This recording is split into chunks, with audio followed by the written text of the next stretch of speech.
Hello students, welcome back to another videos.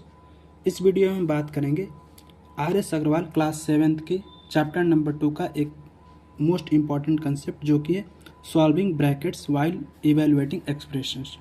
जब हम लोग एक्सप्रेशंस को इवेलुएट करते हैं तो वहाँ पे हमें समटाइम्स जो है ब्रैकेट्स को सॉल्व करने होते हैं, ठीक। तो उसी के बारे में हम जानेंगे कि कैसे ब्रैकेट्स को सॉल्व करें। देन इसके लिए अगर आर.एस. अग्रवाल बुक की बात करें तो यहाँ पे 3 रूल्स दिए गए हैं जो कि बारी बारी से हम देखने वाले हैं। देखिए, रूल नंबर 1 कह रहा है कि bracket preceded by a plus sign, ठीक। अगर मान लीजिए एक ऐसा ब्रैकेट है जो कि प्लस साइन के साथ मतलब that preceded by plus sign, मतलब जिसके पहले प्लस साइन है। जैसे मान लीजिए 3 + 5 - 2, ये हमें एक एक्सप्रेशन दे रखा है, अरिथमेटिक एक्सप्रेशन, जिसमें एक ब्रैकेट है जो कि प्लस साइन के साथ प्रिसीडेड है। तो इस तरह के क्वेश्चंस को कैसे करेंगे या इस तरह के ब्रैकेट को कैसे सॉल्व करेंगे। देखिए, इसमें क्या कह रहा है रूल कि अगर कोई ब्रैकेट है जो कि प्रिसीडेड विथ है प्लस साइन, तो उसमें क्या करिए, remove the bracket without changing the sign of the term inside. देखिए, ब्रैकेट के अंदर 2 टर्म दिख रहे हैं, एक 5 और एक -2। तो इसको यहाँ पे ब्रैकेट को हम सीधा हटा सकते हैं अगर प्लस साइन है तो यहाँ पे ऐसे आप कर सकते हैं 3 + 5 - 2, ठीक। क्योंकि आपको जो है इन जो अंदर जो टर्म दिख रहे हैं उनके साइन को चेंज नहीं करना है, without changing the sign of the term inside, ठीक ना। जैसे यहाँ पे देखिए, मैंने 2 एग्जांपल्स ले रखे हैं। तो इसमें देखिए 2 एग्जांपल्स जो हैं, यहाँ पे पहले एग्जांपल की बात करें 132 है प्लस यहाँ पे 37 - 10 है, तो यहाँ पे प्लस साइन के साथ प्रिसीडेड है, तो ये क्या हो जाएगा 37 - 10। हम ब्रैकेट हटा के क्या कर सकते हैं, डायरेक्टली इसको लिख सकते हैं। क्वेश्चन नंबर 2 देखिए, यहाँ पे 145 है, तो 145 एज इट इज रखिए, और ये जो ब्रैकेट है वो प्रिसीडेड बाई है प्लस साइन, तो यहाँ पे क्या करिए, ब्रैकेट को हटाइए और एज इट इज लिख दीजिए यहाँ पे without changing the sign of the term inside, ठीक। नाउ रूल नंबर 2 क्या कहता है, रूल नंबर 2 कहता है bracket preceded by a minus sign. मान लीजिए एक ऐसा ब्रैकेट है जो कि preceded by a minus sign के साथ, तो यहाँ पे क्या करेंगे, remove the brackets by changing the sign of all the terms inside a bracket. मतलब इसका मतलब है कि जैसे मान लीजिए यहाँ पे 3 है -5 - 2 है, ठीक। ये हमने एक एग्जाम्पल लिया और इसमें क्या है कि एक ब्रैकेट जो है वो माइनस साइन के साथ क्या है, प्रिसीडेड है। तो यहाँ पे क्या करिए, 3 को एज इट इज रखिए और इस ब्रैकेट को हटाइए, तो क्या करिए, ये 5 क्या है, इसमें पॉजिटिव है और 2 क्या है, निगेटिव है। तो जो पॉजिटिव है उसको क्या कर देंगे, positive sign change with negative, और negative sign change with positive, ठीक। मतलब पॉजिटिव अगर कोई नंबर है या फिर पॉजिटिव अगर टर्म है तो उसको निगेटिव कर देंगे और निगेटिव टर्म को क्या कर देंगे, पॉजिटिव कर देंगे। तो देखिए 3 यहाँ पे माइनस ब्रैकेट हटेगा तो क्या हो जाएगा, ये पॉजिटिव है तो ये निगेटिव हो जाएगा -5, और ये निगेटिव है तो ये क्या हो जाएगा, पॉजिटिव हो जाएगा +2। हम यहाँ पे जनरली कर क्या रहे हैं, इस माइनस साइन के साथ इस ब्रैकेट वाले जो भी टर्म्स हैं इनमें मल्टीप्लिकेशन कर रहे हैं। -5 × 5 -5 -× -2 +2, ठीक। इसी को यहाँ पे लिखा गया है। So I hope are you getting these points, ठीक। अब आते हैं now move on rule number 3। Rule number 3 says that, अब देखिए यहाँ पे क्या है कि हमें ब्रैकेट को हटाने की बात हो रही है। तो यहाँ ब्रैकेट हमने अगर प्लस साइन के साथ प्रिसीडेड है तो हम ब्रैकेट कैसे हटाएंगे, माइनस साइन के साथ प्रिसीडेड है तो ब्रैकेट कैसे हटाएंगे।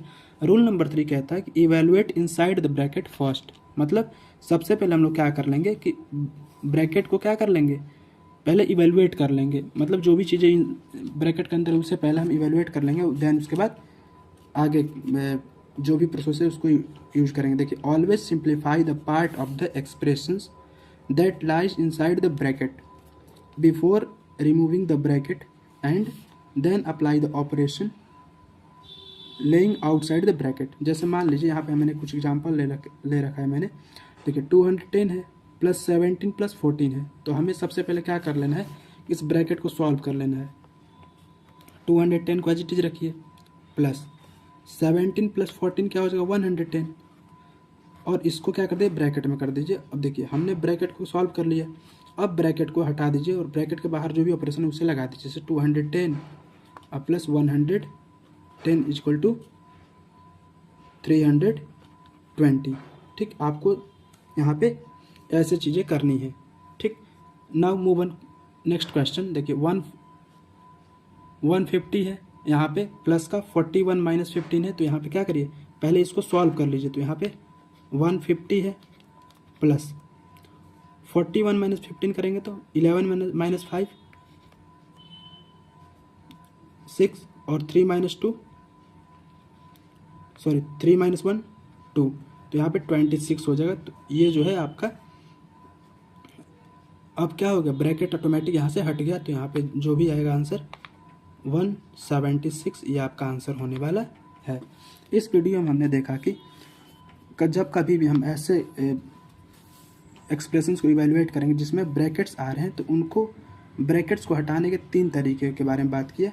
पहले तरीके में क्या था कि हमने जो भी ब्रैकेट प्लस साइन के साथ प्रेसिडेंट था तो उसको रिमूव कैसे करेंगे, फिर माइनस साइन के साथ अगर सेपरेट प्रेसिडेंट है तो उसको फिर रिमूव कैसे करेंगे, और देन थर्ड में देखा कि हमें इन दोनों के अलावा अगर हमें क्या कर सकते हैं कि हम लोग क्या कर सकते हैं यहाँ पे कि पहले क्या करेंगे, ब्रैकेट को ही सॉल्व कर लेंगे और ब्रैकेट को सॉल्व करके हम क्या कर देंगे, ब्रैकेट को यहाँ से रिमूव कर देंगे। देन उसके बाद ब्रैकेट के बाहर जो भी ऑपरेशंस मैथमेटिकल ऑपरेशंस हैं उनको हम लोग परफॉर्म करेंगे। ठीक, यहाँ पर हम टोटल 4 प्रॉपर्टी के बारे में बात करने वाले, property 1, property 2 and so on. Total 4 property होने वाले। Let us talk about property 1, that is commutative property of addition. यह प्रॉपर्टी क्या कहता है, वाइल एडिंग 2 नंबर्स, मतलब जब हम 2 नंबर को ऐड करें, swapping the order of these numbers does not change their sum, मतलब यहाँ पे 2 नंबर को ऐड करते वक्त यदि हम उनके ऑर्डर को स्वैप करें या फिर ऑर्डर को उनके ऑर्डर को चेंज करें तो उनके सम पर कोई प्रभाव नहीं पड़ेगा, यानी उनका सम क्या होगा, उनका सम इक्वल होगा। जैसे a प्लस बी करे या b प्लस ए करे, यहाँ पे दोनों ही केसेस में सम जो है बराबर ही आने वाले हैं। Let us take an example. देखिए यहाँ हमने लिया है 3 + 5 जो कि आंसर आएगा 8, और इसके ऑर्डर को यदि हम चेंज करते 5 + 3 करें तो भी हमें आंसर क्या आने वाला है 8, मतलब you can easily see that here 8 in both cases our answer will be same. ठीक, similarly if in an expression 2 terms are being added then by swapping their orders does not change their sum, मतलब जो properties हमने number के लिए पढ़ा है वही property हम किसके लिए पढ़ रहे हैं, एक्सप्रेशन के लिए। मतलब किसी एक एक्सप्रेशन में 2 टर्म्स आर बीइंग एडिड, अगर 2 टर्म्स को हम एडिट करें, जैसे मान लीजिए यहाँ T1 टर्म 1 है और ये T2 है, इनको ऐड करके जो भी हमें रिजल्ट मिलने वाला है वो किसके बराबर होगा, T2 + T1 के बराबर होगा। ठीक, यहाँ पे टर्म 1 टर्म 2 जो है दोनों को ऐड करके जो हमें आंसर मिलेगा वही टर्म 2 + टर्म 1 को भी ऐड करके मिलने वाला है। यही कहता है कम्यूटेटिव प्रॉपर्टी ऑफ एडिशन। जैसे आप यहाँ पे क्लियरली देख सकते हैं, जैसे हमने लिया है एक अरिथमेटिक एक्सप्रेशन लिया है 13 + 17 जिसको जोड़ के 30 आ रहा है, और दूसरा एक अरिथमेटिक एक्सप्रेशन लिया 7 देखिए इसी को मैंने क्या किया, ऑर्डर को चेंज किया, 17 + 13 हो गया, और इसका आंसर भी कितना आ रहा है 30 ही आ रहा है। इसका मतलब क्या है कि एक्सप्रेशन में टर्म को स्वैप कर देने से या टर्म के ऑर्डर को चेंज कर देने से उसके रिजल्ट पे कोई प्रभाव नहीं पड़ता है। Let us talk about another property that is associative property of addition. Associative property of addition क्या कहता है, वाइल एडिंग 3 और मोर देन 3 नंबर्स। देखिए जब हम 3 या 3 से ज़्यादा नंबर को ऐड कर रहे होते हैं तो grouping them in any way does not change the result. ठीक ना, यानी हम क्या करें कि उनको ग्रुपिंग करें किसी भी तरीके से, in any ways does not change the result, मतलब जैसे let us suppose that we have A B C 3 numbers, तो देखिए इसमें क्या होगा, A + B को ऐड करके C को ऐड करें या B + C को ऐड करके या B और C को ऐड करके हम A को ऐड करें, इन दोनों ही केसेस में आंसर जो है इसके नहीं बदलने वाले, रिजल्ट सेम ही रहने वाला है। उसी तरह इसी अगर प्रॉपर्टी को एक्सप्रेशन के टर्म में देखें तो देखिए यहाँ पे similarly in expression we have 3 terms, term 1 term 2 and term 3। देखिए टर्म 1 और टर्म 2 को जोड़ के टर्म 3 को जोड़े या फिर टर्म 2 और टर्म 3 को जोड़ के टर्म 1 को जोड़े, इन दोनों ही केसेस में आंसर जो होने वाले हैं सेम ही रहने वाले हैं। जैसे एग्जाम्पल से अगर हम इसको देखने का प्रयास करें। देखिए 2 + 3 क्या है 5, और फिर 5 को जोड़ें तो 10 हो जाएगा, और 3 + 5 जोड़ेंगे तो 8 होगा, 8 + 2 जोड़े तो यहाँ पे 10। मतलब बहुत केसेस में क्या होने वाला है, आंसर सेम ही आने वाला है। इसका मतलब क्या हुआ कि जो एक्सप्रेशन है वो एसोसिएटिव प्रॉपर्टी ऑफ एडिशन को क्या करता है, होल्ड करता है। ठीक, now move on property number 3, that is distributive law of multiplication over addition. देखिए distributive law of multiplication over addition क्या कहता है, let we have 3 numbers A B and C. तो हम यहाँ पे क्या करते हैं कि b + c को ऐड करें और उसको a से मल्टीप्लाई कर दें। तो यहाँ पे क्या होगा, यहाँ पे हमें क्या कर देना है, यहाँ पे a को हम b के साथ मल्टीप्लाई करेंगे, देन a को c के साथ मल्टीप्लाई करेंगे। तो a × b प्लस, बीच में प्लस का साइन है तो यहाँ प्लस का साइन रखे हमने, और a ×